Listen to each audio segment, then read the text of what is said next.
과학으로의 초대 챕터 9 경영과학에 대해서 집필하신 이용주 교수님과 이야기 나눠보겠습니다. 예, 안녕하세요, 교수님. 안녕하세요. 예, 안녕하세요.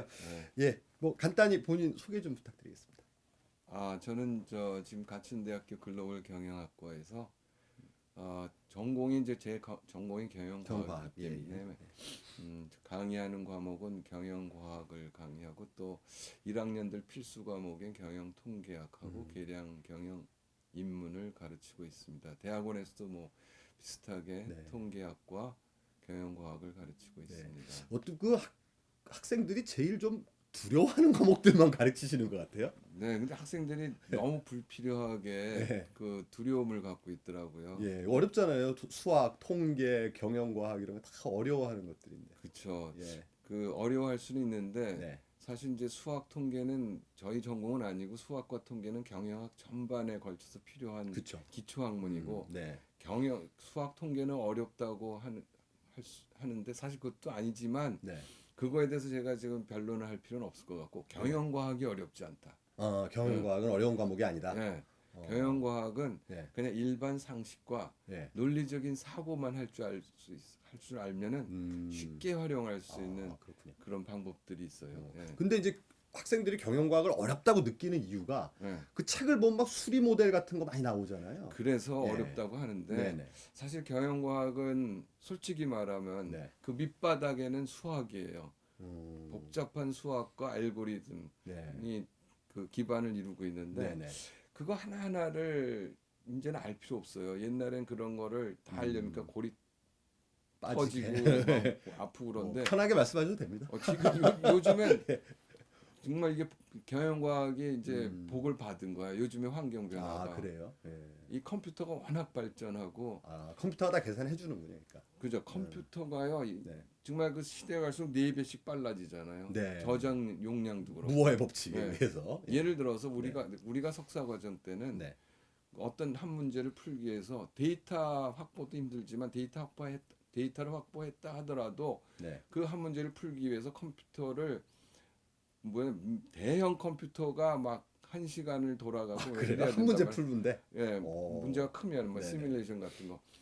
근데 그 다음에 이제 PC가 나왔는데 그 PC가 지금과는 비교가 안 될 정도로 용량이나 처리 속도가 작았죠. 열악한 거였거든요. 그래서 논문을 쓰기 위해서 뭘 하나 문제를 풀기 위해서 돌리고 그걸 돌린 다음에 해가 나올 때까지 컴퓨터를 끄지 않고 뭐 일주일, 열흘을 딴 걸 그래요? 하고 있었어야 돼요. 계속 긴 옆에서 돌아가고 있고요. 옆에서 컴퓨터는 돌아가고. 근데 지금 그거 그랬었군요. 똑같은 거를 지금 현재 PC로 한다 하더라도 1시간이 안 걸릴 거예요. 네. 그게 그런 그 환경의 변화가 있기 때문에 경영과학은 네. 이런 물고기가 이제 물을 만난 거 그래요? 예. 이제 활용을 안 할 필요가 없어요. 너무 빨리 되니까. 네. 그리고 옛날에 또 하나 문제는 데이터 확보예요. 근데 좀 데이터가 인터넷 같은 걸로 인터넷과의 하거나. 통신 기술의 RT의 발달로 굉장히 용이해졌거든요. 그리고 대용량 데이터들을 네. 확보할 수가 있기 때문에 네. 그런 데이터 확보와 그다음에 컴퓨터의 처리 속도와 처리 용량 이런 거의 향상 발전으로 경영과학을 더 쉽게 활용을 할 수가 있어요. 네. 옛날에 못 풀던 것도 풀 수 있고. 그러니까 옛날에 못 풀던 걸 풀 수 있다는 그만큼 이제 의사 결정의 질도 많이 이제 높아질 수 있는 거겠네요. 그렇죠. 예. 활용의 그 범위가 더 넓어지는 거죠. 예.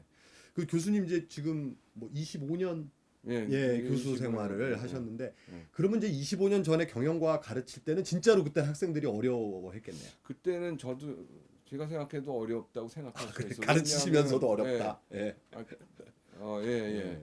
왜냐하면은 그때는 그 하나하나를 손으로나 이렇게 뭐 매뉴얼리 이거를 해야 되는데 지금은 전혀 손으로 안 하거든요. 네, 그렇군요.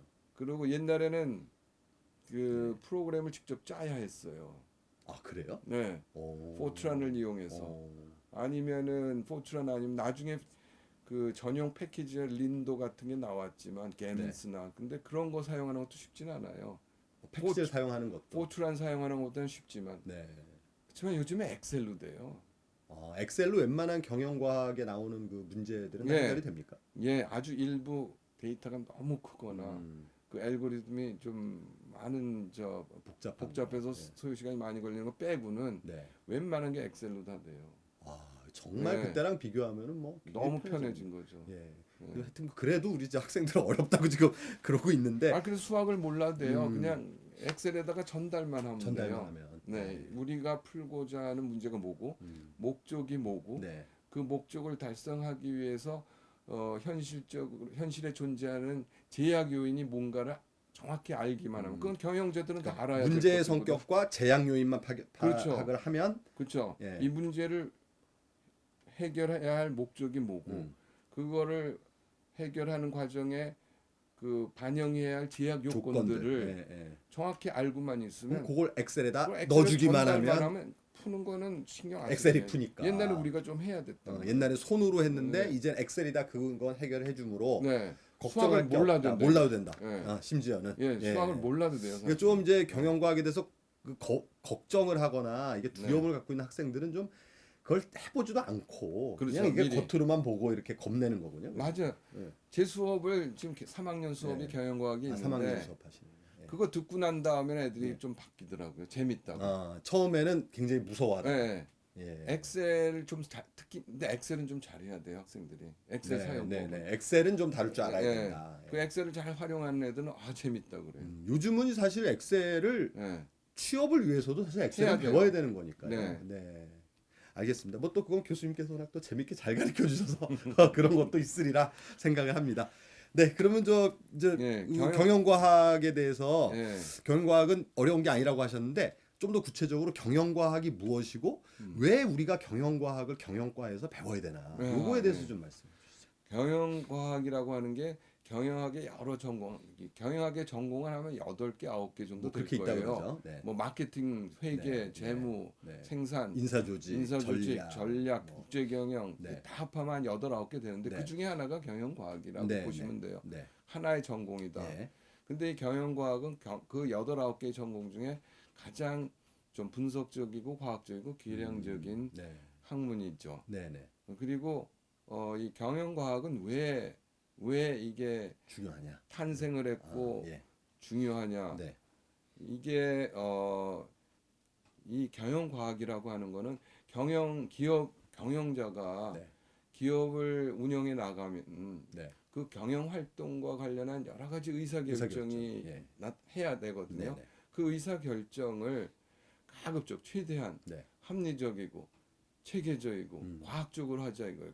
그렇죠. 그런- 그랬을 때 그런- 가장 현명한 의사결정이 되는 거죠. 그렇죠. 네. 그런 의사 결정 방법들을 연구하고 개발해내는 전공이에요. 그러니까 네. 결국 의사결정과 관련. 그렇죠. 그래서 이 경영과학을 또 다른 말로 네. DSS형으로 Decision Supporting System이라고도 해요. Decision Supporting System. 네. 경영과학을. 예, 경영과학이라고 그러니까 영어로 Management Science 예. 또는 Operations Research 예. 또는 굉장히- Decision Supporting System 또는 Decision Science라고도 해요. 굉장히 여러 가지 이름으로 불려요. 예. 근데 결국은 의사 결정을 지원하는 의사결정 그런- 지원 시스템 그걸 이렇게 지원하는 학문이에요. 그렇군요. 예. 실제로 이제 경영과학이 제일 많이 쓰이는 게 아무래도 좀 생산 뭐 이런 분야에서 많이 그렇게 쓰이는. 또 오해를 하더라고요. 그 오해입니까? 예. 경영과학은 네. 최적화가 필요한 부분 네. 분야 네.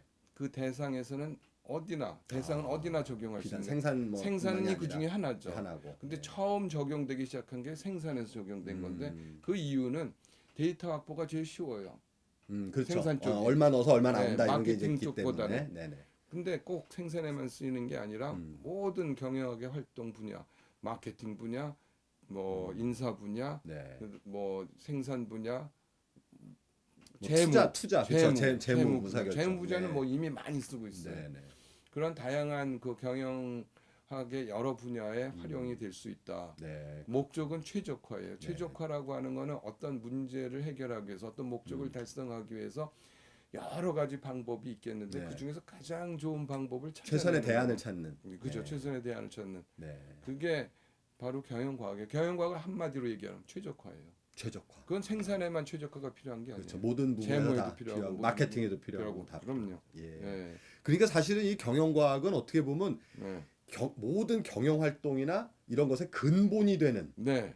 기본 근본 학문이다 이렇게 볼 수 있겠네요. 그렇게 저희들은 얘기하고 싶어요. 아니 얘기하고 싶으신 게 아니라 진짜 아니 그런 것 같은데 지금. 다른 모든 전공 분야 교수들이 다 자기 분야가 네. 그렇다고 생각할 거예요. 네. 근데 저희는 경영과학이 굉장히 중요하다고 생각해요. 왜냐하면 의사결정이 그 기업의 성패를 좌우하는 그렇죠. 건데 그거를 최선으로 하는 거니까 네, 하는 방법을 그렇죠. 알려주는 네. 거니까.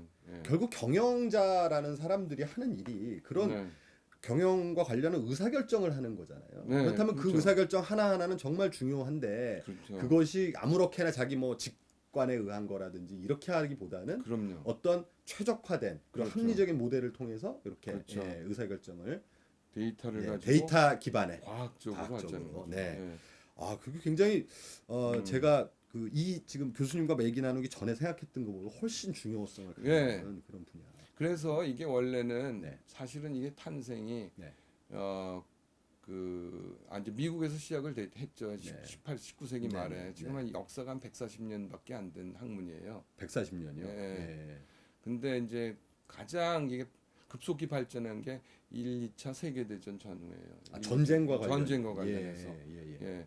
그래서 그 전략 물자 수송이라든지 어떤 상대방의 그 전략을 파악하고 우리가 전쟁에서 승리하기 위해서 어떤 식으로 해야 되나 그런 쪽에서 굉장히 많이 활용이 되고 그 과정에서 경영과학이 발전이 됐어요. 그래서 이름이 Operations Research, 군대의 작전. 그게 그런 의미, 작전계획. Operations Research가 거기서 나온 거군요. 그래서 이름이 Operations Research가 있는 거예요. 그런데 그게 이제 2차 대전이 지나고 나서 점점 기업에 적용이 되기 시작한 거죠. 그래서 많은 기업들이 그걸 활용을 하고 그거로 인해서 큰 혜택을 봤죠. 네, 그 요 책에도 그렇죠. 챕터에 나와 있는 것처럼 사례들 소개하셨잖아요. 뭐 여러분이 아는 큰 기업들은 다 사용했어요. 제너럴 모터스, GM 자동차 회사.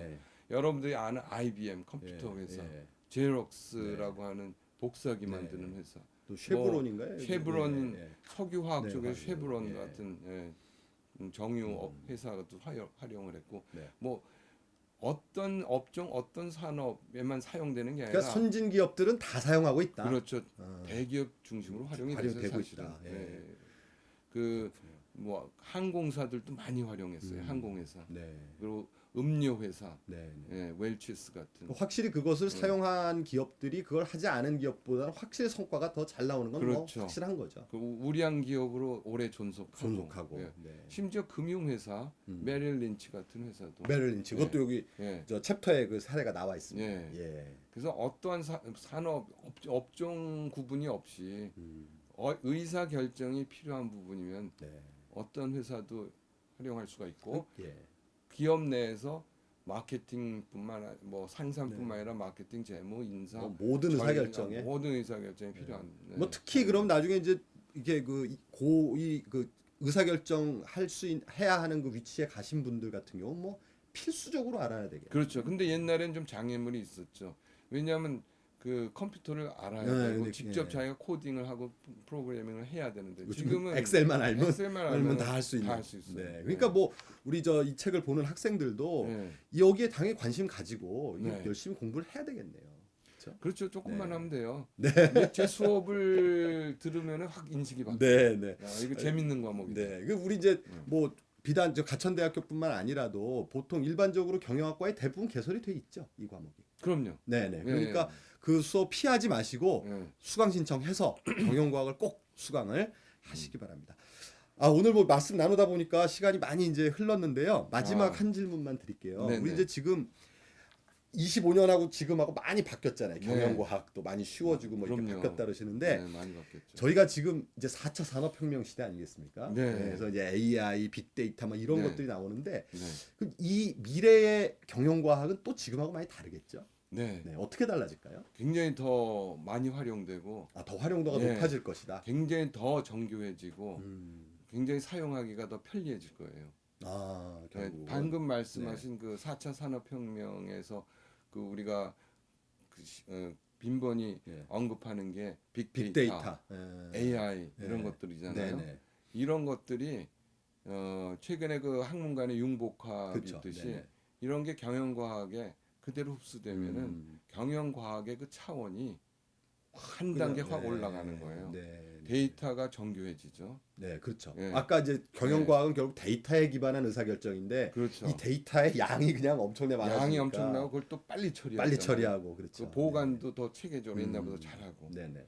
그러니까 뭐 경영과학은 더 발전할 수밖에 없죠. 네. 옛날에 못하던 것까지도 할 수 있고 그런 음. 의미에서 경영과학의 활용 범위가 아, 더욱 확대될 주교성이나 것이다. 이게 훨씬 예. 높아질 것이다. 지금도 기업만 사용하는 게 아니에요. 합리화 아니면 최적화가 필요한 조직에서는 다 필요한 거예요. 정부 기관들도 이걸 활용을 해요. 정부기관에서. 예, 정부기관, 공공기관, 그리고 국가 자체. 그 아까 그리고 말씀하셨지만 군대나 이런 데서는 뭐 확실히 이건 뭐 그건 옛날부터, 옛날부터 예, 예. 2차 대전부터 이건 그럼요. 썼던 거니까. 중동전에서 미국은 이걸 다 쓰고 있죠. 아 그래요? 예, 예. 어. 그리고 그래서 그 이 경영과학은 어떤 합리화, 최적화가 필요한 부분이면 다 활용이 될 수가 있기 때문에 심지어 개인 생활에서도 이용될 수 있어요. 물론 네. 그러려면 데이터 쓰고 뭐 분석하기가 시간 낭비일 수 있지만 실례지만 교수님도 혹시 개인 의사결정할 때 이런 모델링을 사용하시나요? 저 요즘에 어디 뭐 너무 어디를 갈 직구진 때 질문인가? 어디 갈 때 진짜? 예, 시간과 네. 비용을 고려해서 KTX로 가야 할지 아, 아니면 내가 네. 자가 운전을 해야 될지 그러시군요. 역시 경영과학 교수님 어느 길로 나오시는. 가야 할지. 네, 예. 네. 그래서 하여튼 그 공공기관에서 사용한다는 것도 좀 잠깐 말씀드릴게요. 미국은 뭐 뉴욕 시정부가 이 경영과학의 방법을 활용을 했고 네. 뭐 샌프란시스코 경찰서도 이 경영과학 방법을 이용해서 큰 득을 봤죠. 네. 뭐 중국 정부도 이용했고 네. 남아프리카 공화국에서도 그리고 뭐 네덜란드, 캐나다 이런 나라의 국영기관들이 다 이 경영과학 기법을 활용을 했습니다. 뭐 우리나라에서도 많이 지금 쓰고 있겠죠. 우리나라는 정부는 아직 모르겠는데요. 네. 삼성전자 써가지고 이미 외국 논문에 이게 그 내용이 소개가 됐어요. 네. 포스코가 또 사용을 맞아요. 했고요. 그것도 이 책에 나와 있습니다. 네, 네. 그래서 우량 기업, 대기업들 위주로 활용을 하고 있는데 예, 그 많은 기업들이 사용을 하고 네. 있다. 정부기관에서도 좀 관심 가지고 앞으로 특히 네. 4차 산업혁명 시대에는 이 유용성이 더 커질 거기 더 때문에 커지죠. 저희가 더 관심을 가져야 될 그렇죠. 그런 분야라고. 그렇죠. 물고기가 물을 만난 거죠. 그러니까 4차 이제 산업혁명은 네, 물이에요. 더 큰 물을 만나게 그렇죠. 되는 그런 상황인 것 같습니다. 예, 오늘 경영과학에 대해서 재밌게 말씀 나눠봤습니다. 감사합니다. 예. 감사합니다.